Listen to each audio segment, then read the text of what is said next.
Hi, I'm Karin. And I'm Kathryn. And we're going to continue the series on talking about wedding photographers. Today we're going to talk about what is the culling and editing process that most photographers talk to you about. So there's a term that I've heard and I don't really understand, so I'm assuming other people don't understand it as well, but there's a photography term that I've heard of culling. Can you tell me what does that mean? Yeah, absolutely. The culling process is when we go through each and every picture and are looking for, is this picture a good picture on its own, or is there some element that makes it not a good picture? So when we do a culling process through any of our portrait sessions, the first thing we look for is blinking pictures. So where a flash went off and somebody went, or you were in the middle of a blink and you look half drunk. We don't want those pictures. No. So we take those pictures out. The next is photobombing at weddings. Happens a lot. There's some of them that are cute. We leave those in. There's some of them that are not. We've had an Uncle Dan who walked in between the camera and the couple, so you get a blurry shoulder walking through. Nobody wants that picture. We take that picture out. So the process of going through all of the pictures and taking out those kind of what I call junk photos, but the photos that are not good ones, not ones that you're going to want to look at over and over again, that is the culling process. And then once we get through the culling process, I actually go through it twice. So I go through once and look at each individual picture as on its own merits. Is this an okay picture, not an okay picture? And that's literally what it is. Okay, not okay. And then once I get all the okay pictures, then I go through and look at, okay, is this a great picture? Is this a picture I'm gonna spend a little extra time and make it gorgeous? Is this an okay picture? Yes, they're gonna wanna have it, but it doesn't need as much special touching. Or is this no, we have 3 more of these. Let's pick the best one of them and we can leave the rest aside. So a lot of the pose photography, when we take pose photography, knowing we're gonna have blinkers, we will take 5, 6, 7 of the same pose. And so we'll go through and pick the best one where everybody has their eyes open, everybody's got a good smile. You're gonna get that one great shot because you don't really need to see the same thing 8 different times. So that's a good point, that because if you have wedding parties or large families or anything like that, the more people that you bring into the picture, the more chance you have of blinking, of a sneeze, of a little kid going, yeah. Right? Yeah. Or picking their nose. All those things that little kids do. I've definitely had the little kids who they'll take one really nice picture where they're standing like this, and in the next one they're going like this. And so and we take pictures in a fraction of a second, and that's all it takes to go from this to heh. So it's definitely always behooves us to take multiple shots, especially the larger the group, the more we're gonna get to make sure we have that one great shot.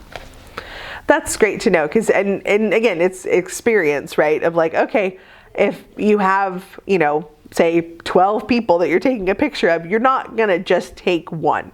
You're not gonna just take 3 because you're like, you know what? Or if even kind of in the moment, right? I would assume that if you have just a lot of people where you're like, okay, people aren't paying attention, or there's just a lot of movement going on, you're like, you know what? We're just gonna snap like 10 more. See what happens, right? We talked about lifestyle photographers and photojournalistic photographers. Even they are going to take multiples of something that's happening. You're hugging grandma and she's crying on your shoulder. They're going to get 8 or 9 photos of that because they're going to expect that one of those is going to be that killer, beautiful moment.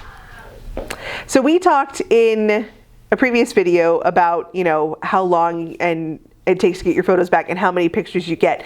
So here, let's talk about so if someone gets 300 photos delivered to them, just so people can kind of have an understanding, how many does that mean you actually took in the day?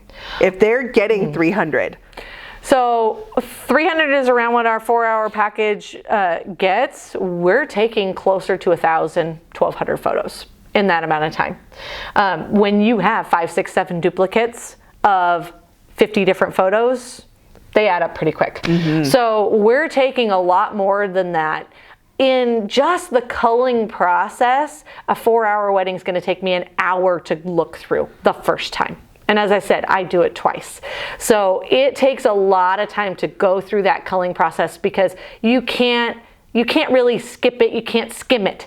It's truly I am looking at each individual picture, and that takes just a little bit of time.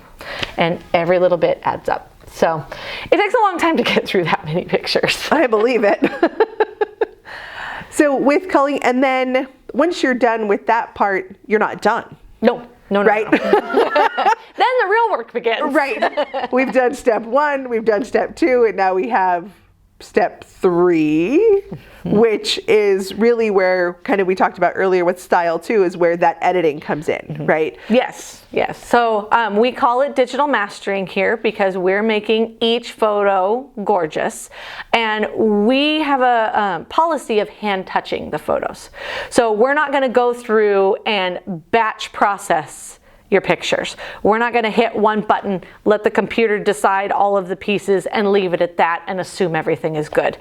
So when I go through and edit pictures, if I'm giving you 300 pictures, every single one of those 300 pictures, I have gone through and hand made sure that there's no pimples on your face, that the coloring is true to life. I'm going to make sure you have that one great photo from every single pose that we did. So I did want to ask a little bit about, you talked about sometimes you will take like eyes from one person and a mouth from another person and like put them together. Not from another person. Oh, I mean from another photo though. Another photo of the same person. Same person. Hold on. See, I'm like just like my mind's blown. I can't even say it. So like literally like take them and like to make the picture so everyone's eyes are open. Like that's really what you go through.